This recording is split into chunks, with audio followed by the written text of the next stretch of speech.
Okey, Assalamualaikum warahmatullahi wabarakatuh. So, kalau korang nak cari Opataku dekat depan Eko Bukit Mahkota, kita dah pindah masuk dalam kios My Kios MPKJ tu kan. So kita nombor 7. Kalau korang jalan daripada depan Eko tu, korang akan tengok kios nombor 10, 9, 8, 7. 7 tu lah Opataku Takoyaki. So kita dah pindah kat sini lah, kita baru masuk. Jadi ni hari yang kedua lah kalau korang nak cari Opataku dekat depan Eko tu, dekat situ lah.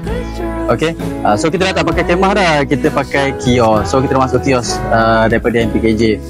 So alhamdulillah, syukur kita sudah ke lebih selesa lah, lebih orang kata lebih seronok lah nak berniaga, iaitu dah tak perlu risau kemah terbang ke kan, kena angin ataupun hujan yang sampai masuk dalam kemah ke. So kita dah ada bumbung tertutup dan macam ada apa, awning tu kan.